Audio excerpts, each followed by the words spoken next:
드론 테러. 적국의 핵심 시설 공격에 더 이상 고가의 로켓이나 공군이 필요 없어졌다.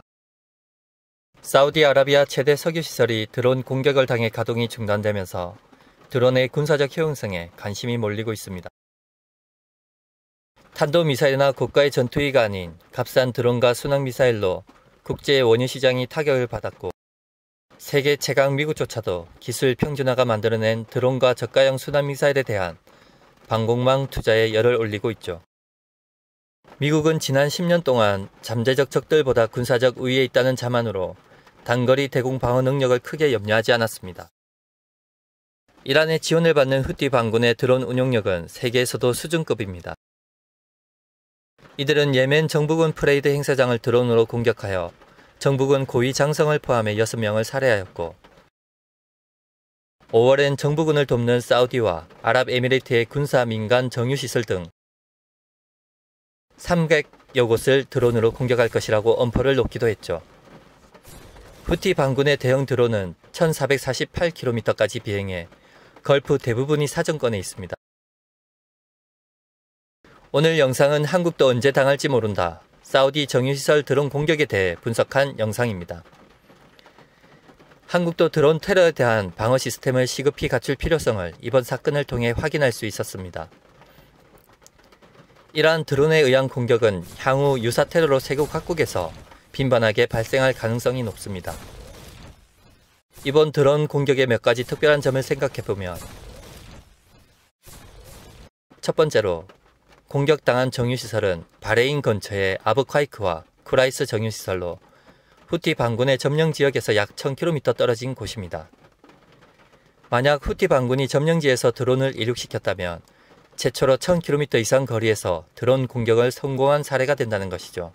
두 번째, 이들 드론 18기는 흔히 알고 있는 쿼드콥터형 드론이나 고가의 프로데터나 글로벌 호크도 아닌 다른 종류입니다. 일단 쿼드콥터형 드론은 원거리 비행이 불가능하고, 고성능 드론은 반군이 사용하기에는 너무 고가라는 것이죠. 후티 반군은 이전부터 아바빌 무인기를 이란에서 도입해 쿼세프로 개조해 사용 중인데, 이번 정유시설 폭격에 사용된 드론은 쿼세프 2K를 사용했으며, 원판인 이란산 아바빌 드론의 제어는 총 중량 80kg, 탑재량 40kg, 최대 속도 370km, 비행거리 700km입니다. 아바빌 드론의 비행거리가 700km이지만 공격에 사용된 드론은 1000km 이상을 날아왔다는 것인데, 후티 반군은 사우디와 아랍에미레이트 석유시설과 도시에 추가 공격을 예고하면서 드론은 군사기술 격차를 극복하게 해주는 무기가 되었습니다. 세 번째로, 파괴된 정유시설 사진을 보면 매우 정교한 타격임을 알 수 있습니다. 이는 상당히 정밀한 GPS 신호를 사용했다는 점이지요.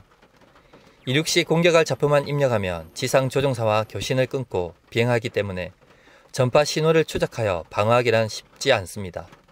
이를 탐지한 소형 레이더의 유효 거리를 5km로 봤을 때 시속 360km로 1초에 100m를 날아가는 드론을 탐지해도 50초 안에 파괴해야 된다는 것이죠.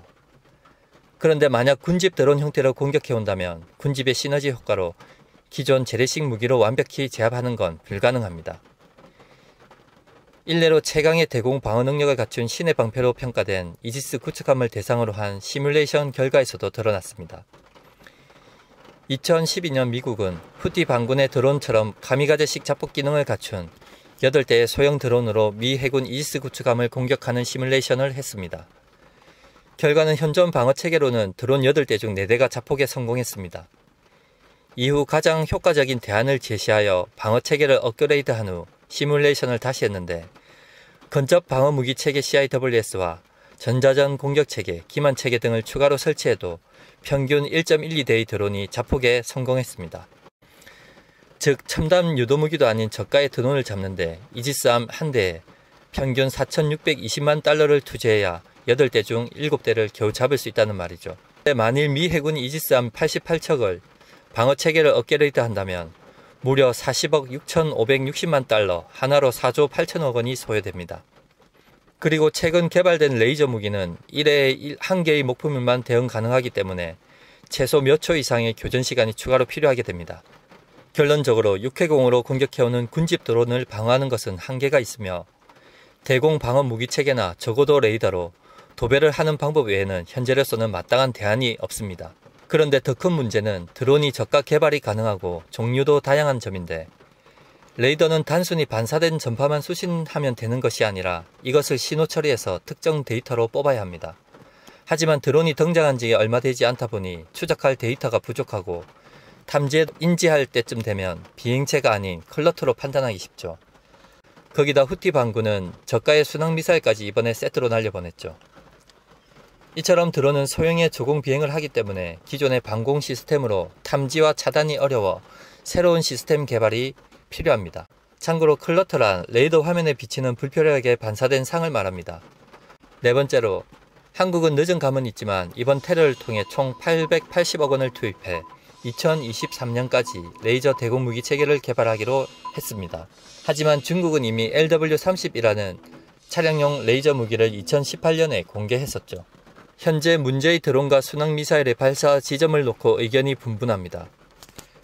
정말 후티 반군의 소행이면 예멘 방향인 남쪽에서 발사한 것이 되고, 사우디와 미국은 북쪽인 이란 쪽에서 발사했다고 추정하고 있습니다.